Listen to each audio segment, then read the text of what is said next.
Merci beaucoup, Monsieur Hurek. Merci pour cette invitation. C'est un plaisir d'être ici avec vous.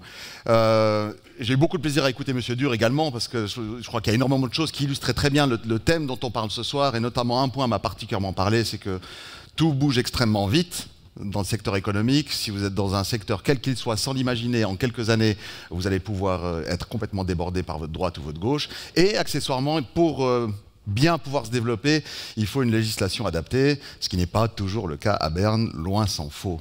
Ce d'autant plus que depuis quelques années, ça fait déjà un moment que je le vois, on a...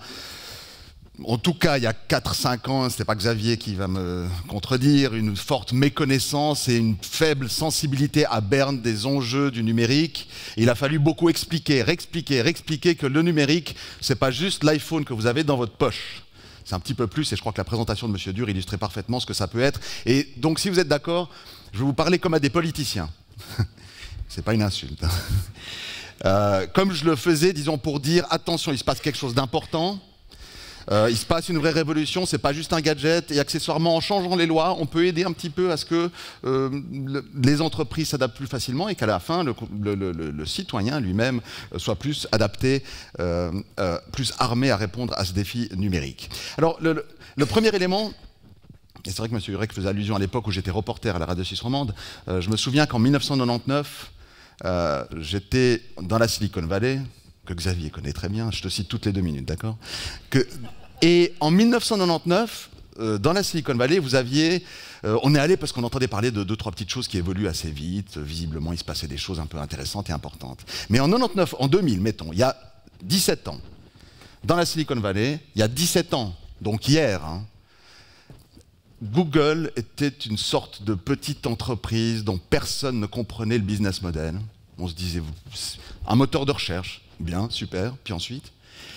Apple était un petit fabricant de micro-informatique pour quelques geeks branchés qui occupaient 3 ou 4% de part de marché dans son secteur. Amazon, c'est un peu plus au nord, à Seattle, accumulait des millions de pertes et exaspérait son conseil d'administration. Et Facebook n'existait pas. Je vous prends juste les GAFA pour donner un exemple. C'était il y a 17 ans. Donc aujourd'hui, l'économie mondiale est dominée par des entreprises qui n'existaient pas il y a 30 ans. L'économie mondiale aujourd'hui, et c'est un point qui mérite d'être répété, parce que jamais une mutation ne s'est faite aussi vite dans l'histoire de l'économie. Les entreprises qui aujourd'hui dominent l'économie mondiale, je le répète une 3e fois parce que c'est assez important pour être souligné, n'existaient pas. Aujourd'hui, elles dominent cette économie, ont accumulé des chiffres d'affaires comme jamais on en a vu accumuler en si peu de temps, ont des trésors de guerre comme aucune autre entreprise qui se compte par centaines de milliards, ont des moyens d'investir massivement dans à peu près tous les domaines. Elles changent de périmètre à peu près tous les 6 mois. Au début, donc, Google était un moteur de recherche. J'ai dû beaucoup expliquer au début, quand j'étais à Berne, que Google n'était pas qu'un moteur de recherche.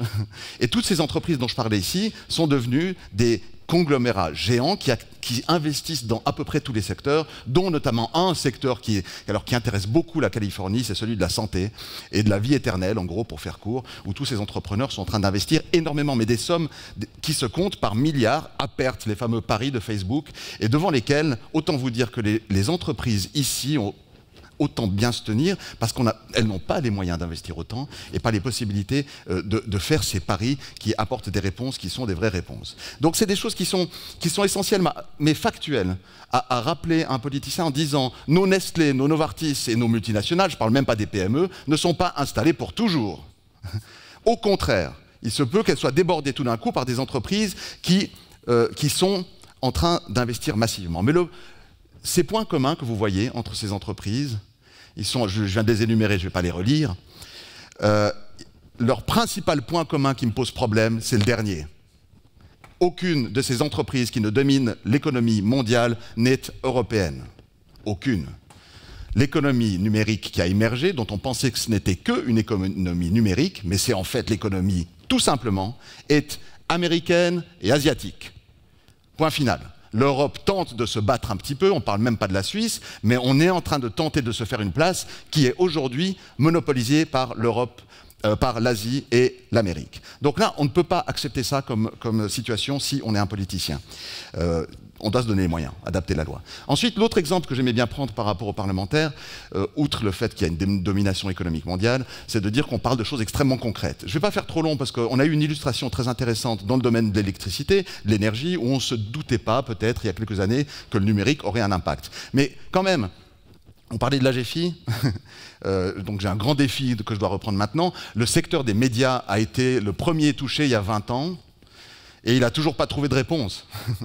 Si vous pensez, il y a 20 ans, c'était quelque chose d'absolument incroyable. Il y a eu 2 secteurs qui ont été violemment touchés par le numérique. Il y en avait d'autres, mais 2 gros, les médias et la musique. Et en 20 ans, la musique a su répondre. Mais à l'époque, on fabriquait, on avait commencé à faire des CD, on était sorti des 45 tours, mais Napster était sorti, pour ceux qui connaissent, et on pouvait écouter de la musique gratuitement, tout allait bien, c'était parfait, on se disait, c'est fini, plus personne ne va payer pour de la musique, de la même manière qu'on se disait, plus personne ne va payer pour de l'information. La musique s'est réinventée complètement, mais la personne qui serait allée dire à l'époque au patron de Sony, tes revenus seront liés à un abonnement, ils fabriquaient des 45 tours, des 33 tours et ensuite des CD, et ensuite à terme, ou le streaming, ou appelez-le comme vous voulez, et donc surtout de la vente aussi au titre, ou de l'abonnement, du streaming. Donc on a revu complètement le modèle économique qu'on n'a pas su revoir dans le domaine des médias. On est en train d'y travailler. Je suis intimement convaincu qu'on a un avenir en la matière, parce que l'information n'a jamais eu autant de valeur qu'aujourd'hui, notamment par rapport aux fake news, et il y a des modèles économiques à développer, mais ce n'est pas l'objet de ma conférence, je ne vais pas en parler. Mais ça, c'est un premier point, un premier domaine qui est intéressant. L'autre, c'est celui des transports, bien entendu. On le voit tous les jours avec Uber, etc. Mais là, il y a une révolution majeure qui s'est opérée par rapport à la numérisation, par rapport à toute cette évolution technique, qui implique que, par exemple, mettons, un CFF doit revoir complètement et radicalement, ou toute forme de transport de train, je parlais des connaisseurs, toute sa logique. Aujourd'hui, un déplacement n'est plus de savoir si on va aller d'une gare à une autre. Mon déplacement, il part d'où je pars et où je vais pour un transport public. On a maintenant, vous avez certainement vu à Cossonay, des bus autonomes qui ont été inaugurés pour assurer les derniers quelques petits 100 mètres qui séparent les transports publics des maisons. Cette tendance de fond va aller en s'accentuant. À l'heure où je vous parle, il y a déjà des taxis sans chauffeur qui roulent dans les rues de Singapour. Et cette tendance va aller en augmentant. Quand vous rentrerez dans votre train, vous aurez déjà la certitude que vous avez à la gare un petit véhicule autonome qui vous attend, sans chauffeur et qui vous amènera chez vous. Et votre ticket de transport en commun inclura l'ensemble du processus qui va du point A, qui est le point de départ, au point B, qui est du point d'arrivée, au point de départ. Pas d'une question de gare en gare. Et ça, c'est un point qui est une révolution majeure et dont tout le monde n'a pas nécessairement pris conscience. Et au niveau des... On parlait de ça, ça me faisait rire, au niveau des législations, typiquement aujourd'hui, le petit bus autonome qui circule à Cossonay, il y en a d'autres, hein, il y en a à l'EPFL, il y en a à Sion, il y a plusieurs expériences pilotes, mais la loi n'est pas adaptée, on n'a pas le droit d'avoir un bus sans chauffeur, donc on met un groom. Vous avez un type dedans qui attend, qui dit « oui, asseyez-vous ». Pardon, c'est la partie humour. Non, mais c'est surréaliste. Comme la loi n'est pas adaptée, on paye quelqu'un parce qu'il faut... pour la sécurité, qui l'accueille, qui dise bonjour, il donne le journal, il sert un café, mais bref. Et là, on a des petites adaptations qui sont importantes, qui ne sont pas rien, hein. C'est important quand même. Quand on parle à la start-up Utonomy qui a démarré ses taxis sans chauffeur à Singapour, quand vous leur posez la question « Pourquoi vous êtes venu à Singapour ?» C'était pas une boîte de Singapour. Ils sortent 2-3 raisons, dont notamment la première, on y reviendra, les talents. Il faut des talents. On n'innove nulle part et on fait nulle part des transferts technologiques si on n'a pas des cerveaux qui sont capables d'assurer. Mais l'autre, c'était, il y a des conditions cadres favorables. On nous a laissé faire. On a donné l'autorisation, on a facilité, on n'a pas interdit. Et c'est le critère de base absolument numéro 1 pour permettre d'assurer cette transition technologique si on veut le faire dans des conditions satisfaisantes. Mais ça, c'est des exemples que vous connaissez.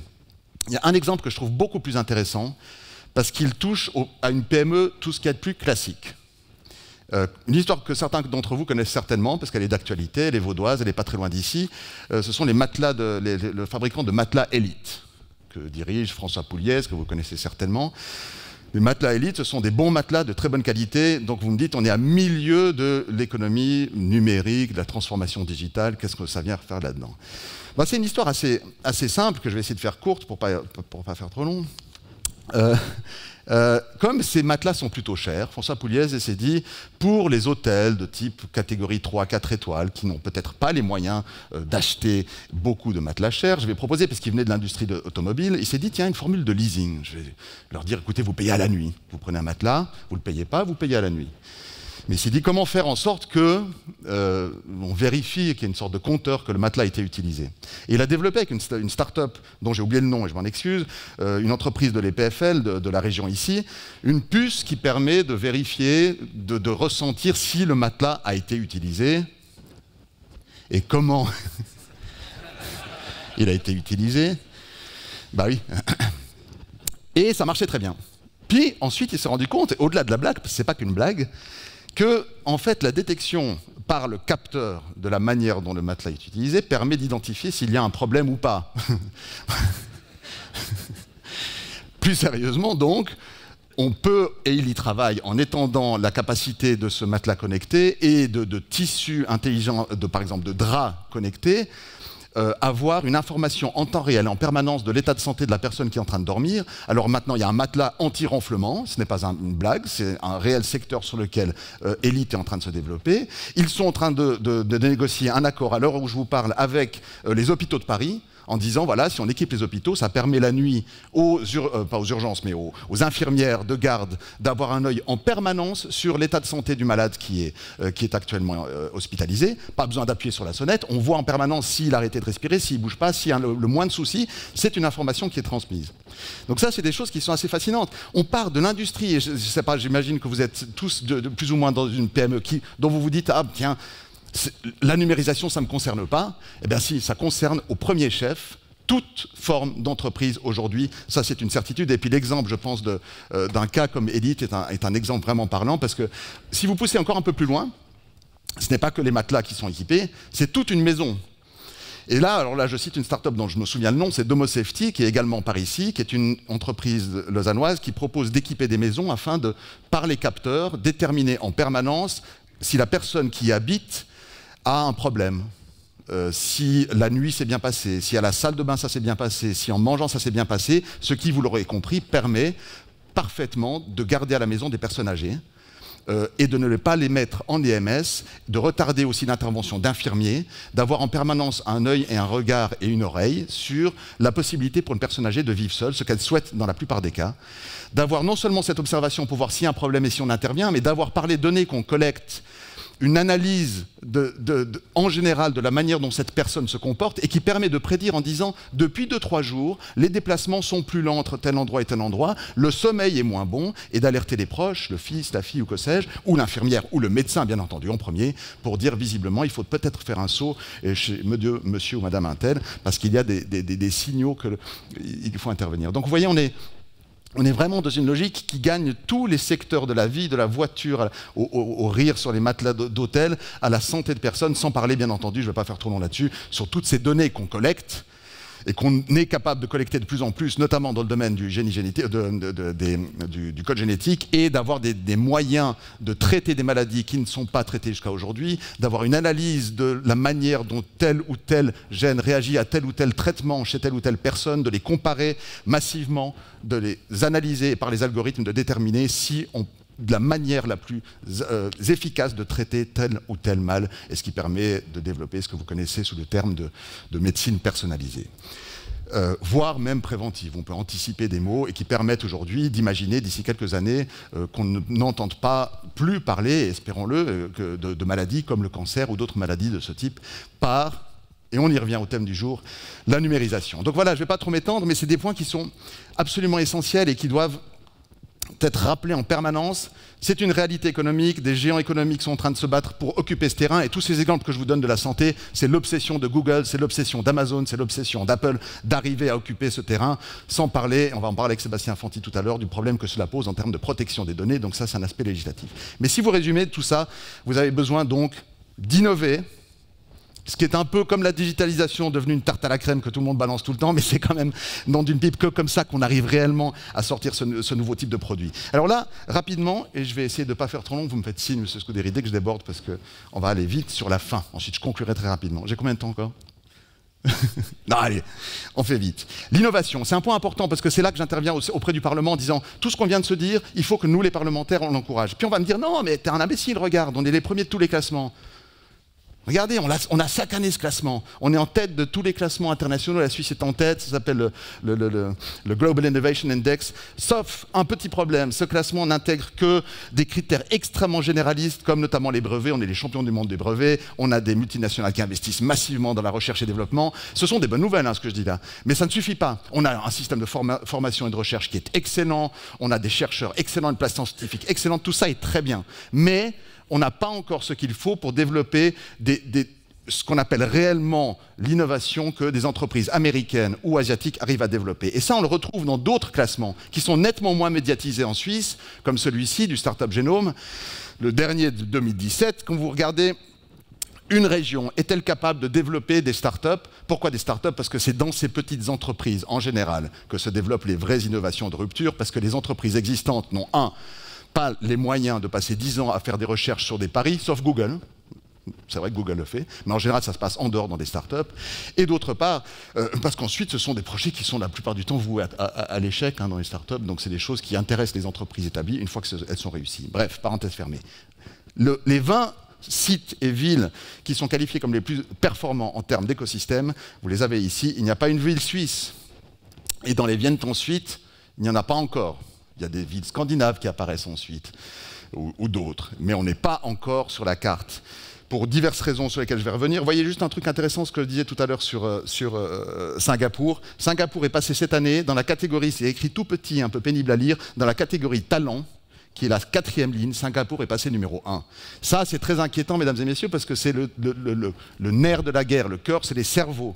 On n'aura une place scientifique, économique forte en Suisse que si on a les meilleurs cerveaux. On doit se battre sur ce terrain-là. Mais il y a d'autres éléments sur lesquels on doit se battre, comme notamment le capital risque. Mais l'arme numéro 1, c'est les cerveaux et les talents. Donc voilà, j'avais proposé, on a fait allusion au livre tout à l'heure, je ne vais pas m'y arrêter très longuement, sur toute une série de mesures qu'il faudrait mettre en place pour améliorer ces conditions cadres. C'est des choses qui sont importantes, mais voilà, on pourrait les développer dans un autre contexte, et je réponds volontiers aux questions si vous en avez tout à l'heure. Le Conseil fédéral a pris conscience de cela, donc ça c'est bien. Tardivement, mais il en a pris conscience. On a eu pas mal de chance, notamment avec la présidence de Johan Schneiderman l'année dernière, et cette année, la présidence de Doris Leuthard. On a eu 2 conseillers fédéraux qui étaient très soucieux de ceci. Au département de l'économie, Johan Schneiderman a beaucoup travaillé pour mettre en place une stratégie numérique.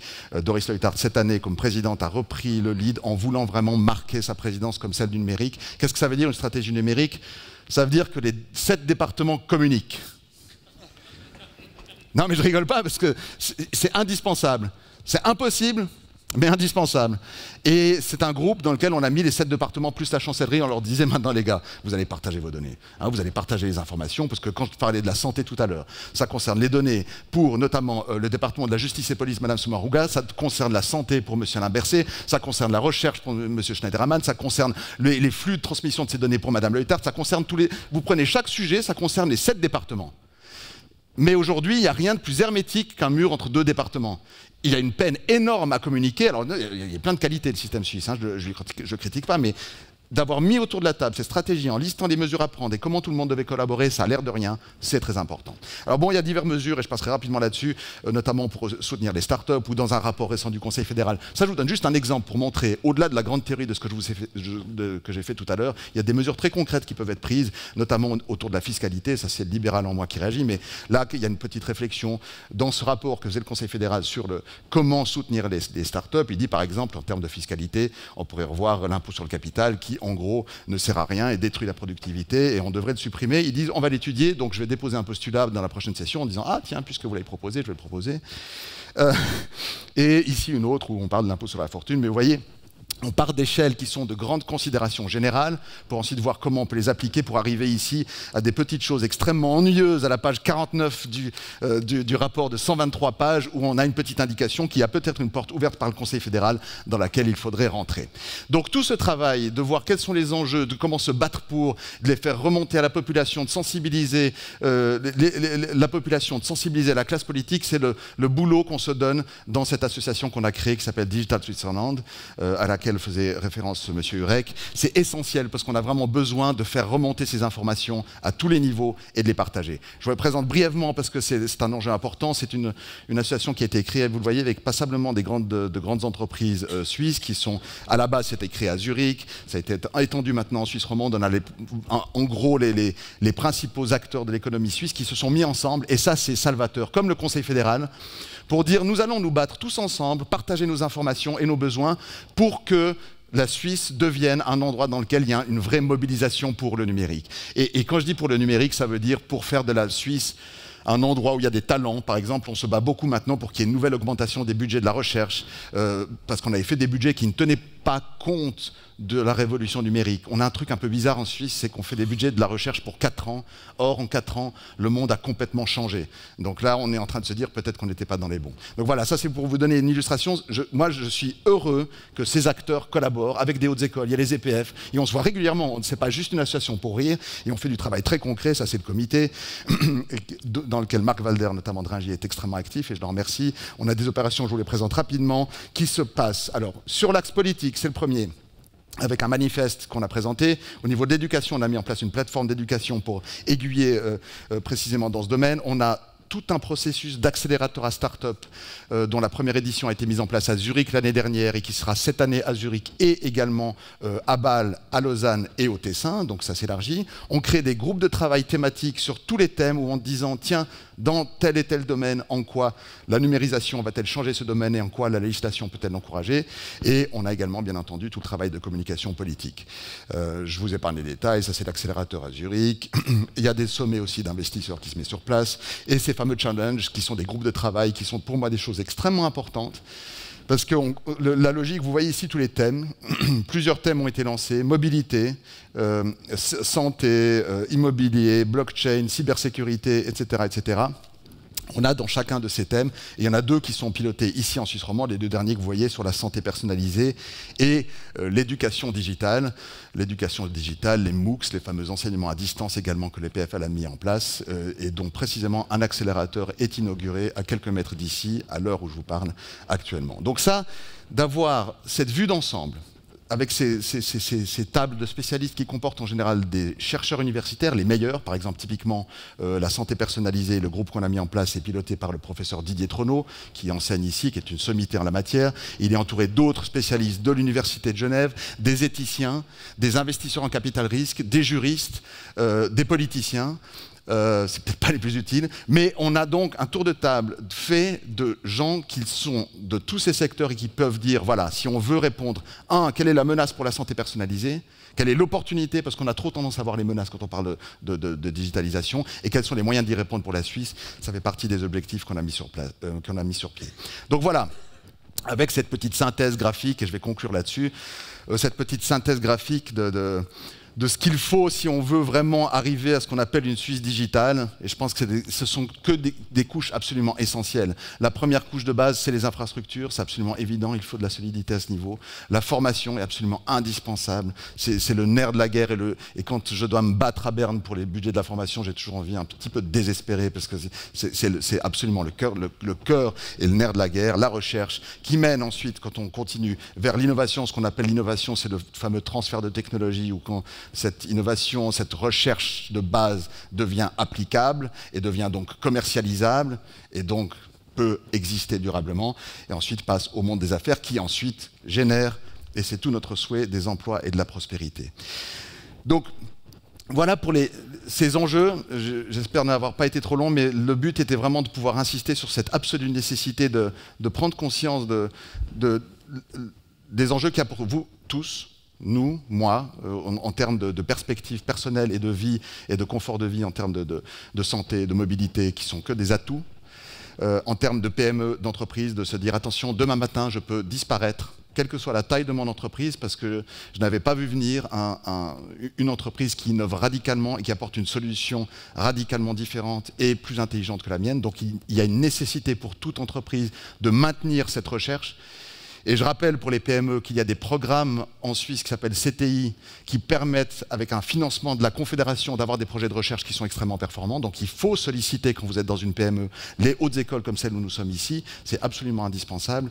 Et Dernier point, donc, pour les individus, pour les entreprises, et dernier point, pour la Suisse. On a aujourd'hui un vrai enjeu pour la Suisse, pour l'Europe, si on ne veut pas se retrouver dans un monde totalement dominé par les Américains et les Asiatiques, à se battre tant qu'on peut pour maintenir une place dans ces domaines essentiels que sont la formation et d'autres, parce que par le numérique, ce n'est pas juste pour la beauté du geste numérique, mais par le numérique, il se produit une mutation extrêmement rapide qui peut avoir des effets extrêmement rapides. Et il ne faut pas oublier que nous ne sommes pas un pays qui a été éternellement riche et que l'histoire est faite de cycles. Donc si on veut se maintenir à ce niveau, il faut se battre et investir encore et encore. Je vous remercie.